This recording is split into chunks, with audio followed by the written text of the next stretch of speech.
할렐루야, 사랑하는 성도 여러분, 반갑습니다. 9월 22일 매일의 묵상 삶의 변화, 오늘도 말씀을 읽고 은혜를 나누도록 하겠습니다. 자, 이제 에스겔 오늘 41장부터 44장까지의 말씀을 읽겠고요. 이제 내일 읽으시면 에스겔이 마무리가 되겠습니다. 여러분 이제 읽으시면서 아시겠지만 이제 에스겔의 마지막 40장부터 48장, 이제 저희가 어제 40장까지 읽었잖아요. 그 40장부터 48장이 새로운 성전에 대한 환상을 이제 에스겔이 보고 기록한 내용입니다. 그리고 이제 그 성전을 이제 하나님께서 회복시키시겠다라는 것을 친히 약속하시는 것이고, 그 약속은 결국 이제 역사적인 그 물리적인 성전으로서는 포로 생활이 지나고 에스라 느헤미야 시대에 성전이 회복되어지고 성벽이 회복되어지는 그런 약속의 성취로도 드러나고요. 궁극적으로는 이 성전의 회복은 결국 메시아적 그런 구원의 약속이 성취된다라는 것, 구원의 은혜가 임해서 모든 성도들을 이 성전화될 수 있도록, 하나님의 영광이 임재하시는 게 성전이잖아요. 하나님과의 관계가 회복된 게 회복될 수 있도록 하나님께서 최소한의 장치를 만들어 주신 게 구약의 성전이란 말입니다. 그런데 우리가 예수 그리스도로 말미암아 하나님과 화평을 이루게 되었어요. 그래서 모든 성도들이 이제 성전 되게 하신 것이죠. 그래서 참된 성전은 성경의 전체적인 맥락으로 봤을 때는 우리 성도들 한 사람 한 사람이다. 우리 모두가 성전인 거예요. 우리 모두가 교회죠. 그런데 이제 모든 그 성전된 한 사람 한 사람의 성도들이 다 모여서 함께 하나님께 찬양하고 예배하는 것, 이 공동체적 예배도 하나님께서 원하시는 모습이라는 거죠. 회복의 일환이라는 거예요. 그래서 여러분, 한 사람의 성전된 신앙이라는 그 온전한 신앙적 고백과 회복도 필요하고요. 내가 하나님을 잘 믿었으니 끝나는 것이 아니라 그 잘 믿은 사람들이 함께 협력하고 함께 나누고 함께 세워가며 그렇게 교회를 이루어가서 예배를 드리는 것, 이거 역시도 성경적 가치고 굉장히 중요한 하나님의 교훈이라고 볼 수가 있어요. 그래서 여러분, 이 성전에 대한 개념을 볼 때에 너무 편협해서 극과 극으로 가서는 안 됩니다. 교회들의 연약한 모습들, 또 약점들이 있어요. 그죠? 교회의 어떤 모습들 가운데 하나님께서 기뻐하시지 않는 모습들이 있지만, 그렇기 때문에 교회는 다 필요 없고 나 혼자 신앙생활 해야겠다라는 생각을 하시는 분들도 있어요. 상처가 있으니 충분히 그럴 수 있습니다. 그러나 하나님께서 회복하시고 만지셔서 좋은 공동체를 만나게 하시고 그곳에서 예배하는 영광을, 또 예배할 수 있는 축복과 행복을 하나님께서 반드시 누리게 하신다는 사실도 꼭 믿으시길 바랍니다. 그래서 여러분, 우리가 한 사람의 성전된 신앙, 그 다음에 그 성전된 신앙인들이 함께 모여서 교회를 이루어가고 그 교회가 세상의 빛과 소금의 역할을 감당하는 것까지, 그렇게 우리가 성경적 교훈을 가지시고 에스겔의 성전 환상의 회복을 보시면 좋을 것 같습니다. 자, 이제 보시게 되면 오늘도 1절에 그가 나를 데리고 성전에 이르러 그 문벽을 측량하니 이쪽 두께로 6척이요 저쪽 두께도 6척이라. 이렇게 아주 세밀하게 세심하게 하나님께서 성전을 지어가시는 모습들을 에스겔을 데리고 가서 보여주시죠. 그 에스겔은 그것을 보고 쓰고 있습니다. 여기서 6척이라고 하는 이 척이라는 것은요, 성경에서 많이 봤던 단위이실 거예요. 규빗이라는 겁니다.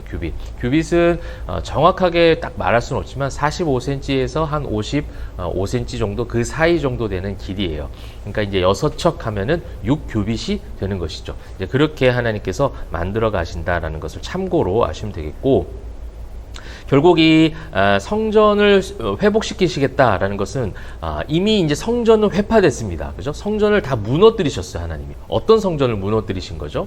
종교화된, 타락한, 잘못된 인간적 성전 문화들을 하나님이 다 심판하셨어요. 무너뜨리셨단 말이에요. 그리고 이제 하나님께서 새로운 성전을 세우시겠다라는 건데, 그 새로운 성전을 세울 때에 우리가 이 성경적 관점을 잘 봐야 된다는 거예요. 하나님께서 세우시고자 하는 성전이 바로 여기에 담겨져 있는 것입니다. 오늘 우리가 41부터 44장까지 읽으면서 그러한 부분들을 보시게 될 것인데, 이 41장은 그렇게 이제 성전을 회복시키시는 그 성소와 지성소의 그 구성들, 그래서 어떤 길이와 단위, 크기 이런 것들을 세심하게 이제 만드셔서 보여주시는 것인데, 이제 그렇게 성전에 대한 부분들을 지어가시면서 42장에 보시게 되면 이 제사장들의 예복에 대한 부분이 나옵니다. 그 제사장들이 안에서 입는 옷, 바깥에서 입는 옷을 구별하여 입을 수 있도록 그렇게 이제 가르쳐 주시는 구별에 대한 부분들, 거룩과 경건함, 준비된 그런 예복들이 항상 있어야 된다, 이런 것을 이야기하는데, 이것은 어떻게 보면 종말론적 신앙과도 연결이 되는 것이죠. 주님이 다시 오심을 기다리는 거룩한 성도들이 거룩한 예복을 입고 구별된 성도로서 살아가는 거예요. 진짜 눈에 보이는 그런 성스러운 예복을 입으라는 것이 아니에요. 그래서 어떤 상징화 시켜서 오늘 성경을 말씀해 주시는 것인데, 우리가 그런 성전된 신앙인이 되어야 된다는 겁니다. 그런 순수한 하나님 앞에 온전한 예배자들이 되어야 된다는 것이죠. 그게 성전의 세워짐의 가장 중요한 목적이 된다는 거예요. 그것이 정말 진정한 하나님이 원하시는 성전 문화라는 겁니다. 그래서 43장에는요, 하나님의 임재하심에 대해서 이야기하고 있습니다.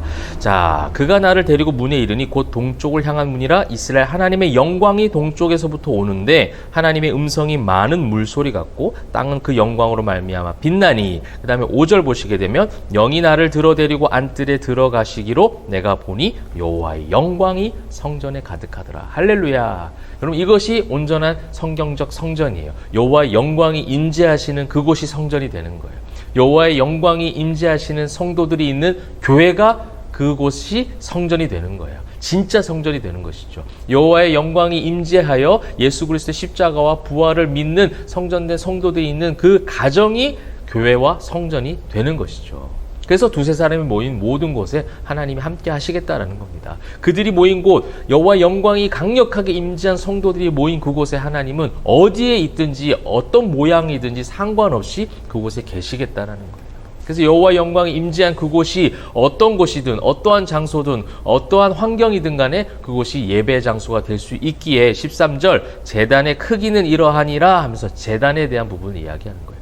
제단은 결국 하나님 앞에 제사를 드리는 곳이에요. 그러니까 예배하는 그런 모습들을, 이 제단에 대한 부분들을 측량하고 가르쳐 주시면서 우리에게도 주시는 교훈이 되는 것이죠. 여호와의 영광이 우리에게 임하였고 그 여호와의 영광이 가득한 성전된 성도들이 하나님 앞에 해야 될 것은 거룩한 예배라는 겁니다.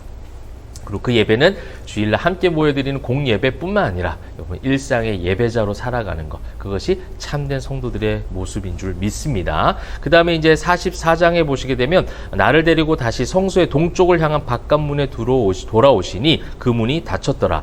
동쪽 문을 통해서 하나님의 영광이 임재하셨고요. 들어오셨어요. 근데 그 문이 닫히셨습니다. 무슨 말을 의미하는 걸까요? 오늘 뒤에 또 이제 보시게 되면 아무도 그리로 들어오지 못할 것은 이스라엘 하나님 나 여호와가 그리로 들어왔음이라. 그러므로 닫아둘지니라. 하나님이 들어오신 그 문을 딱 닫으셔서 우리를 구속하시는 거예요. 구속의 은혜죠. 구원의 은혜라는 거예요. 우리를 그렇게 하나님이 아무것도 들어오지 못하도록 예수 그리스도의 그 십자가의 놀라우신 구원의 은혜가 우리 속에 들어왔어요. 그 다음에 이제 이것이 들어왔다 나갔다 할 수 있는 것이 아니에요. 또 사단도 그 속으로 들어올 수가 없어요. 그 우리를 유혹하고 공격하고 놀래킬 수는 있지만 우리에게 들어와서 우리의 심령을 악하게 만들 수 없다는 겁니다. 예수 그리스도의 십자가의 그 사랑, 구원의 은혜가 한 번 임한 성도는 영원한 승리가 담보되어지는 것이고, 그 승리를 믿는 성도들의 삶은 날마다 언어와 행실이 바뀌어져가는 성화를 경험하게 되는 것이죠.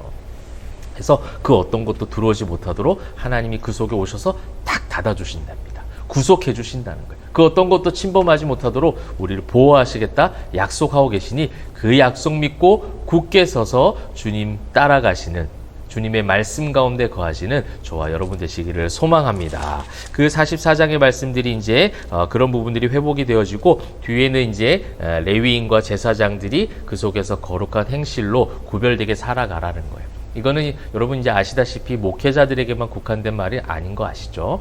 이제 신약으로 오게 되면 우리 모두가 다 제사장이에요. 택하신 족속이잖아요. 왕 같은 제사장들입니다. 거룩한 백성이고 소유된 하나님의 자녀들 아닙니까? 그 모든 사람들이 이제 만인 제사장, 모두가 제사장의 역할들을 감당해야 되는 거예요. 교회에서의 역할들이 목회자로 또 장로로, 집사로, 권사로 나뉘어지는 것이지, 모두가 함께 하나님의 구별된 자녀들로 성도로서 거룩함으로 나아가야 된다는 거 종말론적 신학이죠. 주님이 다시 오실 때까지 거룩한 예복을 잘 준비한 그런 준비된 성도, 거룩한 성도로서 제단을 쌓고 그 제단을 쌓을 때에 경건의 모양만 있는 제단을 쌓는 것이 아니라 하나님을 온전히 사랑하고 여호와의 영광이 임재한 그런 아름다운 참된 예배로 하나님과의 관계가 회복되어지는 성전의 회복, 그죠? 성도들의 회복, 이것을 하나님께서 약속하고 계시고 환상을 통해서 에스겔에 가르쳐주고 계십니다. 사랑하는 성도 여러분, 저와 여러분은 거룩하게 구별된 성전인 줄 믿습니다. 우리가 가는 모든 곳곳마다, 그런 성전들이 거하는 곳곳마다 여호와의 영광이 임재하기를 소망하고요. 그 여호와의 영광이 임재하실 때 온전한 승리가 여러분 삶 가운데 가득하시기를 주님의 이름으로 축복합니다. 기도하겠습니다. 사랑과 은혜가 풍성하신 하나님, 우리를 성전되게 하신 은혜 감사합니다. 우리를 회복시키셔서 여호와의 영광이 날마다 임재하시는 그 놀라운 복을 누리고 있는데, 그 복된 성도들답게 우리의 모든 삶 가운데 선한 영향력을 끼칠 수 있도록 인도하여 주시옵소서. 감사드리며 살아계신 예수 그리스도의 이름으로 기도합니다. 아멘.